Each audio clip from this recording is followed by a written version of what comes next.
뭐 이런 거 있겠죠. 그 뜻이 뭡니까? 둘 다. 강한 자는 살아남고 약한 자는 어떻게 됩니까? 잡아먹혀죠. 배고픈 사자 앞에 그 양이든 염소든 누구라도 살아남을 수 없습니다. 강한 자가 약한 자를 잡아먹는 거, 이게 동물의 세계입니다. 그럼 일반 우리 세상은 어떻습니까? 우리가, 저와 여러분들이 오늘 살아가는, 지금까지 살아온 이 세상은 역시나 비슷합니다. 아담 안에서 범죄한 이후에 인간들과 인간들 사이에서는 힘 있는 자가 약한 자들을 약탈하고 빼앗고, 개인과 개인뿐만 아니라 기업과 기업과도 마찬가지고 나라와 민족 간에도 마찬가지입니다. 지금 우리나라를 중심으로 해서 강대국들이 막 일어나는 여러 가지 현상들 있지요. 그 전부 적자 생존이요 약육강식입니다. 그 틈바구니 안에서 어찌 한번 살아보려고 하는 게 저와 여러분들의 모습이며 또 이 나라와 민족들의 모습입니다. 자, 그러면 하나님의 나라는 어떠해야 될까요? 동물의 세계가 그렇고 우리 죄로 인해서 타락한 인간 세상도 그렇다 치십시다. 그럼 하나님의 나라는 어때야 할까요? 오늘 1절을 한번 읽어보겠습니다. 1절. 자, 시작. 믿음이 강한 우리는 마땅히 믿음이 약한 자의 약점을 담당하고 자기를 기쁘게 하지 아니할 것이라. 아멘. 공동번역에는 이렇게 되어 있습니다. 믿음이 강한 사람은 자기 좋을 대로 하지 말고 믿음이 약한 사람의 약점을 돌보아 주어야 합니다. 동물의 세계나 일반 세상에는 믿음이 강한 사람은 믿음이 약한 사람은 어떻게 합니까? 자기 마음대로 하고 자기의 유익을 위해서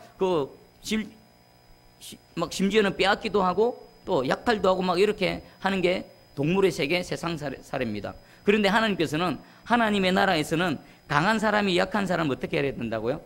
돌봐줘야 된다. 이것이 하나님의 나라의 특징이라고 말씀하십니다. 그리고 이것이 마땅하다고 말씀합니다. 그럼 이 말씀 가운데 우리가 먼저 인정해야 될 게 뭐냐?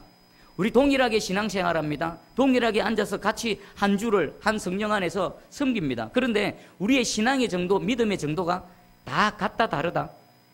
다 다릅니다. 다 천차만별입니다. 그러면 믿음이 강한 것에 대한 절대적인 강한 믿음 없습니다. 그리고 절대적인 약한 믿음 없습니다. 우리는 다 상대적입니다. 저와 여러분 누군가는 다 상대적으로 어떤 사람이 믿음이 강하고 어떤 사람은 약합니다. 누군가에는 나는 강하지만 누군가에게는 또 가위바위보처럼 약하고 그렇습니다. 서로에게 강한 자는 약한 자를 어떻게 해야 된다고요? 그 약점을 바라보고 약점을 이용해서 자기의 이익을 챙기는 것이 아니라 그 약점을 돌보아 줘야 된다. 그 약점을 담당해야 된다. 이게 하나님 나라의 특징입니다. 자, 그러면 우리가 믿음이 강한 거하고 믿음이 약한 거하고 어떻게 구분하겠습니까? 여러분 가슴에 손을 얹고 한번 생각해 보십시다. 나는 믿음이 강한 자에 속하는가? 믿음이 약한 자에 속하는가? 어떻습니까? 강한 것 같습니까? 약한 것 같습니까? 자, 먼저 그러면 믿음이 약한 것을 제가 좀 정리를 해봤습니다. 먼저 믿음이 약한 것을 한번 살펴보면 그 반대가 뭐겠습니까? 강한 게 되겠죠. 자, 그러면 한번 몇 가지를 살펴볼 것인데, 나는 과연 약한가 강한가?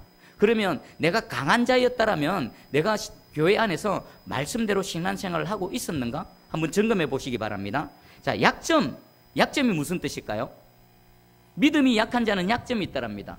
이 약점은 사전적인 의미는 이렇습니다. 부족하거나 불완전한 점, 그리고 모자라거나 부족해서 남에게 뒤떨어지는 점. 약점은 뭔가 모질하고 부족하고 연약하고 남들보다 뒤떨어지는, 이것이 약점이라는 겁니다. 그러면 믿음에 있어서 약한 자들은 어떤 특징이 있습니까?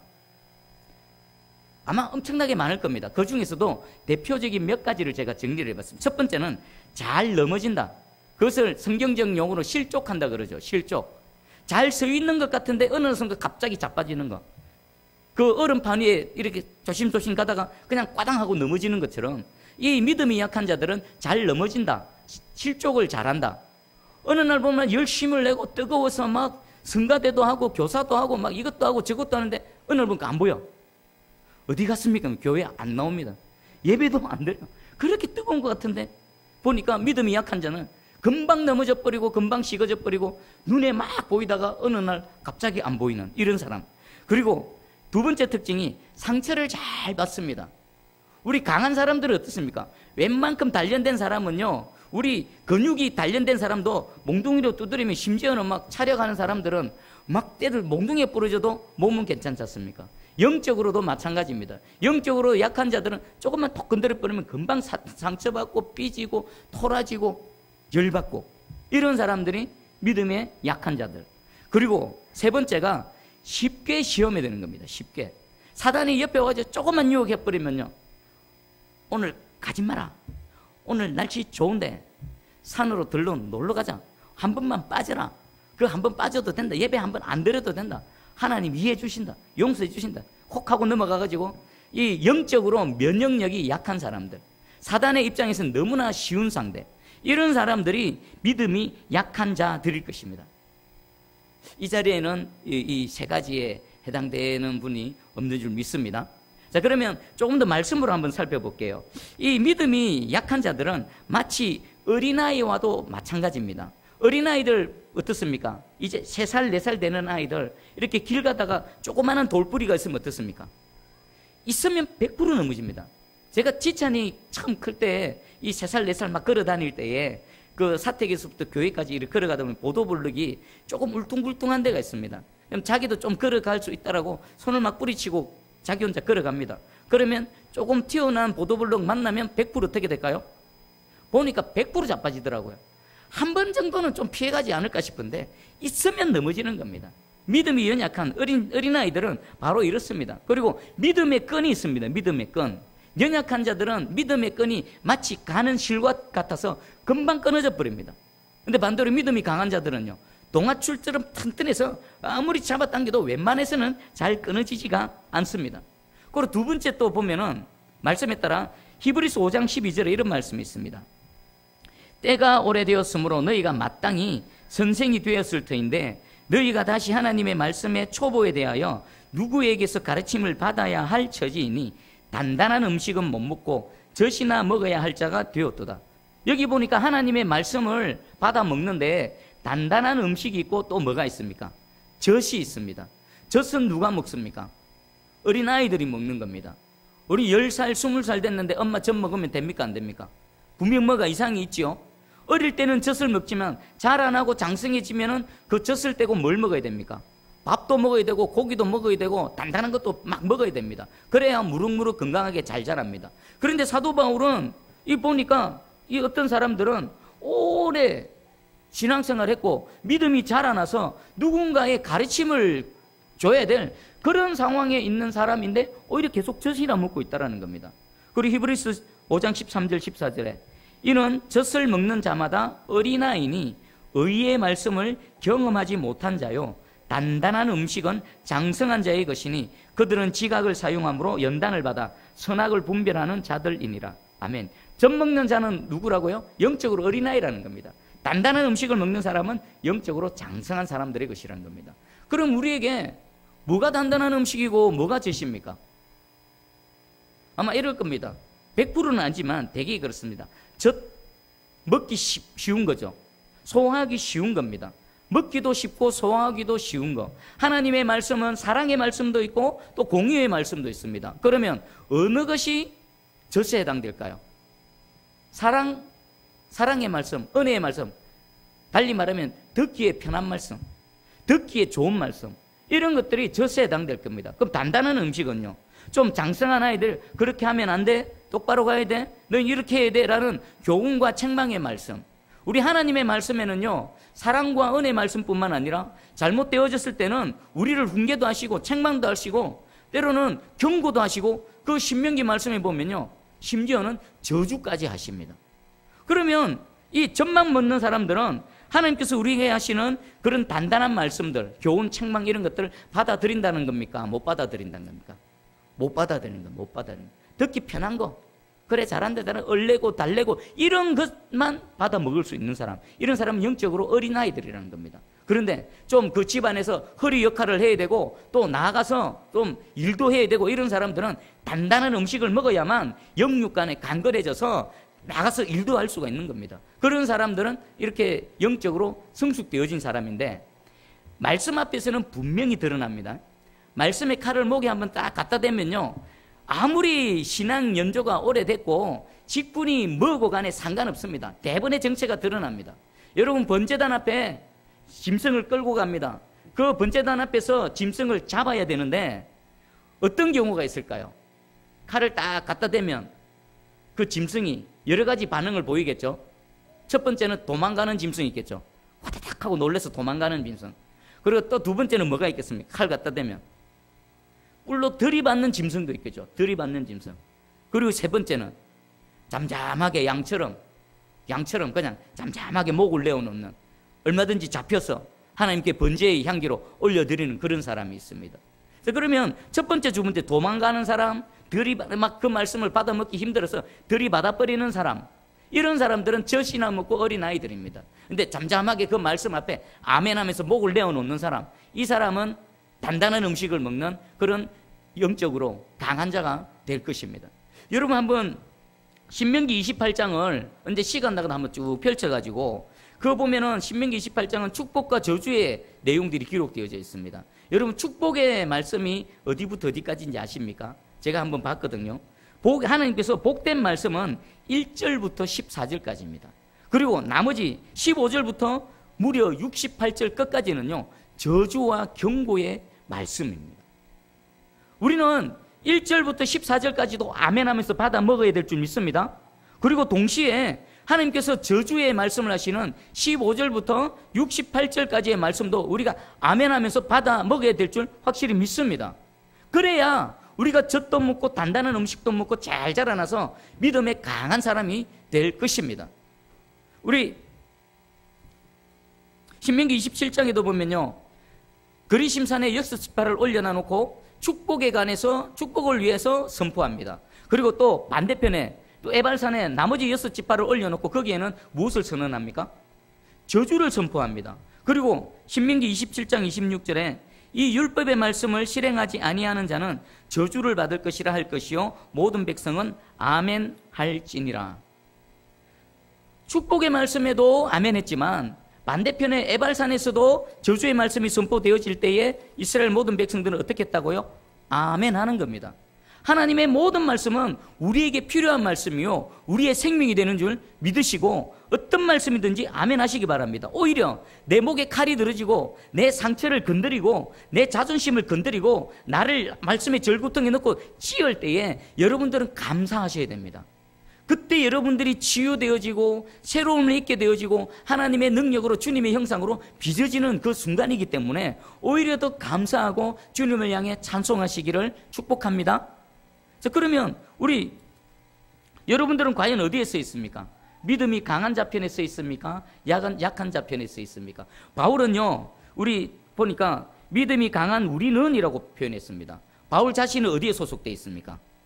믿음이 강한 우리는. 바울은 약한 자 편에 있습니까? 강한 자 편에 있습니까? 강한 자 편에 소속되어 있다라는 겁니다. 나는 강한 자 편에 소속되어 있다. 하지만 약한 자도 있지. 하지만 그 약한 자들은 계속 약한 자대로 그대로 있으면 됩니까? 안 됩니까? 안 된다는 겁니다. 믿음이 강한 바울 편으로 오기 위해서 계속 자라나야 된다는 겁니다. 여러분, 생명이 있으면 어떻게 됩니까? 나무든 풀 한 폭이든 생명이 있으면 양분을 먹으면 반드시 시간이 지나서 자라나게 되어 있습니다. 우리 아이들도 마찬가지입니다. 만약에 시간이 지났는데도 안 자라나면요, 분명히 영적으로 문제가 있든지 영적으로 죽었든지 무언가가 문제가 있는 것입니다. 여러분들 어찌되어진 절대적인 강함도 절대적인 약함도 없습니다. 다만 저와 여러분들은 현재 서 있는 그 상태에서 하나님의 말씀을 먹고 순간순간마다 자라나는 저와 여러분들 되어지기를 주님의 이름으로 축복합니다. 자, 이번에는 이제 믿음이 약한 자에 대한 이 강한 자들이 어떻게 해야 되는지를 다시 한번 우리 1절 다시 한번 읽어봅니다. 자, 시작. 믿음이 강한 우리는 마땅히 믿음이 약한 자의 약점을 담당하고 자기를 기쁘게 하지 아니할 것이라. 아멘. 강한 자는 약한 자를 어떻게 해야 된다고요? 약점을 담당해야 된다. 그가 갖고 있는 넘어지기 쉬운 거, 또 때로는 신앙적인 뿐만 아니라 인격적으로 덜 성숙해서 때로는 무례하고 불친절하고 함부로 말하는 이런 것들까지도 우리가 담당해야 된다는 것은 그것을 감수해야 되고 그것을 견뎌야 되고 그것을 인내해야 된다는 것입니다. 여러분들이 믿음이 강합니까? 아니요. 여러분보다 믿음이 약한 자가 있어서 뭔가 불편하게 합니까? 하나님 어떻게 가르치십니까? 그들에 대해서 네가 그들의 약점을 담당하라는 것입니다. 그리고 또 그들의 약점을 돌보아 주라는 것입니다. NIV 성경에 보면요, 이 약점을 담당한다는 것을 bear라는 단어가 쓰였습니다. bear, 참다, 견디다, 인내하다. 그리고 원어에서는요, 바스타조라는 단어가 쓰여 있는데 이것은 특히 어떨 때 쓰이냐면은 십자가를 참는다, 십자가를 지다, 이럴 때 바스타조가 쓰이는 겁니다. 그러면 우리 믿음이 강한 자가 믿음이 약한 자하고 함께 신앙생활하는 게 쉽다는 겁니까? 어렵다는 겁니까? 어렵다는 겁니다. 견뎌내야 될 정도로 어렵다는 거. 어느 정도? 십자가를 참는 정도로 그것이 어렵고, 그리고 십자가를 지는 정도로 그 인내가 필요하다라는 것입니다. 그럼에도 불구하고 저와 여러분들은 이 말씀대로 살아내야 될 줄, 우리 교회 공동체 안에서 이런 삶의 모습으로 살아내야 될 줄 확실히 믿습니다. 여러분, 십자가를 대신 진 사람이 있습니다. 혹시 생각나는 사람 없습니까? 구레네 사람 시몬입니다. 예수님이 골고다를 향해서 십자가를 지고 가실 때 그렇게 머리부터 발끝까지 상처 나서 힘이 없어서 넘어질 때에 로마 군병이 구레네 사람 시몬에게 네가 대신 자라. 그런데 그것을 성경에는요, 그에게 예수의 십자가를 억지로 지고 가게 하였더라. 십자가는 억지로라도 지어야 되는 겁니다. 예수님은 기꺼이 자발적으로 지셨습니다. 그런데 예수님 외에 어떤 인간들도, 인생들도 그 십자가를 자발적으로 지기는 어려울 것입니다. 하지만 성경은 말씀하십니다. 억지로라도 지라. 억지로라도 지면 구레네 사람 시몬이 억지로 예수님의 십자가를 졌다가 어떻게 됐습니까? 하나님을 알게 되고 하나님을 만나게 되고 하나님을 믿게 되고 하나님의 사람으로 살아갔다라는 것입니다. 오늘 예수님의 십자가를 바스타조한 이 구레네 사람 시몬처럼 저와 여러분들도 옆에 있는 연약한 자들의 그 약점이 우리에게 십자가 같은 그런 아픔을 준다 하더라도, 그런 견뎌야만 하는 어떤 일이 있다 하더라도 이 바스타조하는 저와 여러분들 되어지기를 주님의 이름으로 축복합니다. 자, 이때에 우리 공동체가 다 같이 성숙되어 줄 수 있습니다. 여러분, 천국 혼자 갈까요? 나 혼자 천국 갈 수 있을까요? 나 혼자 신앙생활 잘 해가지고 나 혼자 말씀 잘 믿고 천국 갈 수 있을까요? 힘듭니다. 왜 주님이 우리에게 교회 공동체를 주셨을까요?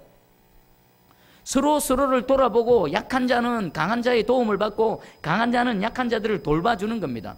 영적으로 가정입니다. 가정. 여러분, 가정에 가면은 할아버지 할머니가 있고 엄마 아빠가 있고 또 자녀들이 있고 손자 손녀들이 있습니다.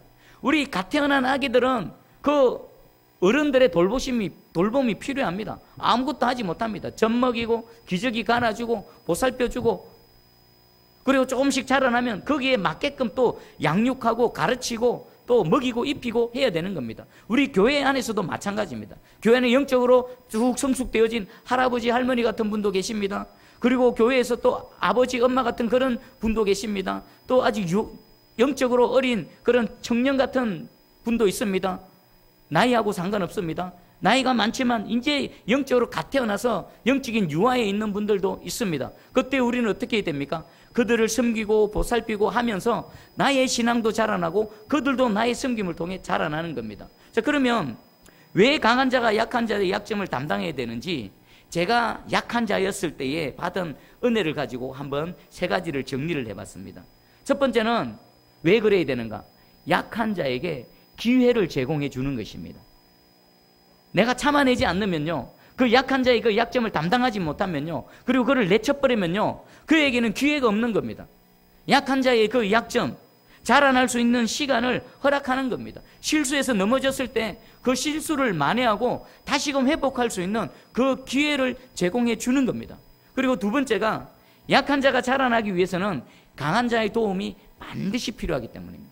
여러분, 다윗 되기 전에 다윗을 옆에서 도우고 다윗을 사울의 손에서부터 지키고 보호하고 그를 위해 줬던 사람이 있습니다. 누굽니까? 사울의 아들 요나단입니다. 만약에 요나단이 없었다고 생각해 보십시다. 다윗이 어떻게 되어졌을까요?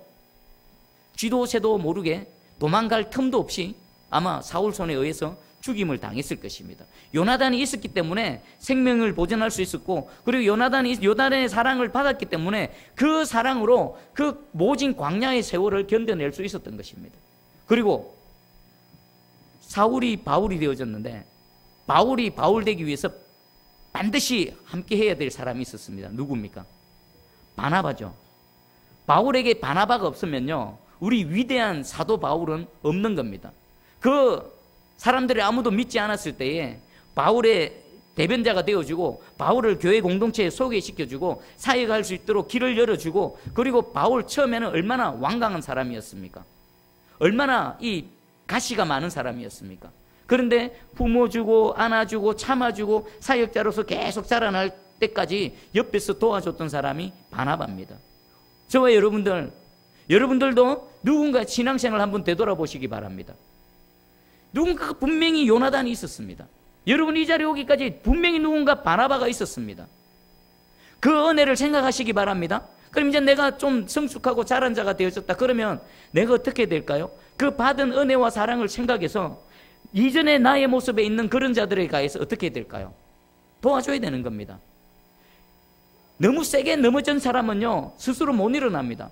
다리가 부러져 버린 사람은 스스로 못 일어납니다. 그 사람이 일어나기 위해서는 외부로부터의 누군가의 도움이 필요합니다. 사도행전 3장에 보면 그 성전 미분에 안전뱅이가 있습니다. 날 때부터 한 번도 일어나 본 적이 없습니다. 근데 베드로가 나사렛 예수 그리스도 이름으로 일어나라라고 했을 때에 주의 이름의 능력이 그에게 임했습니다. 일어나도 되는데 일어나는 게 뭔지를 모르는 겁니다. 그 사람은. 여러분 생각해 보십시오. 우리는 건강한 발다리가 있기 때문에 일어나는 거 생각만 하면 일어나죠. 근데 날 때부터 한 번도 안 일어난 사람은 일어나라 했을 때 일어나는 게 뭔지를 모릅니다. 일어나라라고 선포한 베드로가 어떻게 했습니까? 손을 내밀었죠. 손을 내밀어서 그를 잡아서 일어날 수 있게끔 도와줬다는 것입니다. 우리에게 이 손이, 이 베드로의 손, 이 사랑의 손이 필요한 겁니다. 내가 입었던 거. 제게도 분명히 바나바와 같은 그런 분들, 요나단과 같은 그런 분들 얼마나 제가 불편했겠습니까? 교회에 가면은 이 세상의 때에 찌들어서 전혀 이 말하는 거, 언행, 이런 행동들 얼마나 불편했겠습니까? 지금 생각하면은 그분들 어떻게 참았는지 모르겠습니다. 참아주시고, 인내해주시고, 시간 주시고, 또 사역할 수 있도록, 섬길 수 있도록 기회를 주시고, 그런 그분들의 손을 잡아서 일으키는 이 동작이 있었기 때문에 오늘 제가 여기에 있을 수 있는 겁니다. 그리고 세 번째 마지막 뭡니까? 강한 자가 약한 자를 돕고 섬기는 것이 오늘 말씀처럼 하나님의 명령이요 우리의 사명이기 때문입니다. 여러분 자신을 한번 돌아보시기 바랍니다. 스스로 태어난 사람도 없습니다. 스스로 자라나는 사람도 없습니다. 분명히 태어나기 위해서는 영적인 부모가 있어야 되고, 그죠? 여러분들을 누군가는 품고 기도했다는 겁니다. 영적으로 태어나게 하기 위해서 눈물로 기도한 누군가가 있었고, 그리고 태어나면 그만입니까? 똥 오줌 가려내고 그걸 옆에서 육적인 부모님이 우리를 먹이고 입힌 것처럼 영적으로 우리를 참아내고 우리를 여기까지 보살피고 양육한 분명한 누군가가 있다는 겁니다. 그 은혜를 생각하시며 지금 옆에 있는 누군가, 와 십자가 진짜 저 사람만 없으면 저 사람이 왜 우리 교회에 있을까?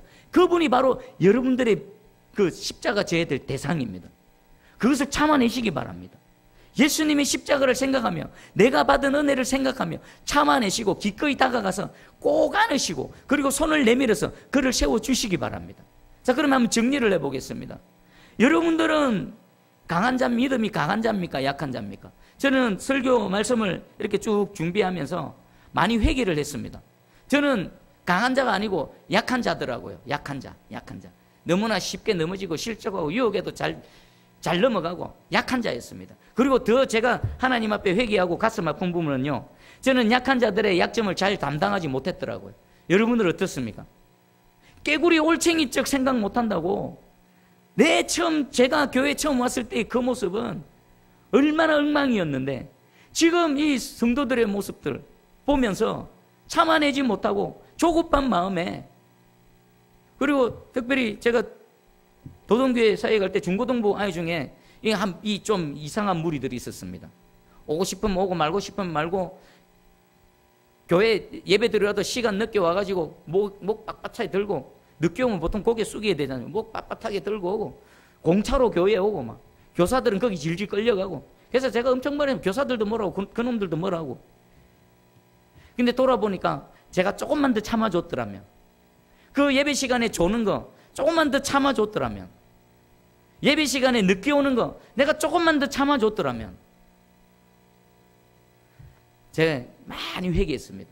저는 정말 믿음이 약한 자요, 약한 자의 약점을 잘 감당하지 못하는 그런 어리석은 사람이었습니다. 이제부터라도 오늘 이 말씀을 붙들고 믿음이 강한 자로 자라나기 위해서 더 하나님 붙들고 나아갈 것입니다. 그리고 나 별거 아니지만 나보다 믿음이 약한 자들의 약점을 담당하기 위해서 주님 주신 그 십자가인 줄 알고 그것을 잘 품고 그들을 잘 섬기며 하나님 그들이 잘 자라날 수 있도록 기회를 제공할 뿐만 아니라 그들을 도와주는 그런 하나님의 선한 사역자가 되기를 간절히 소망합니다.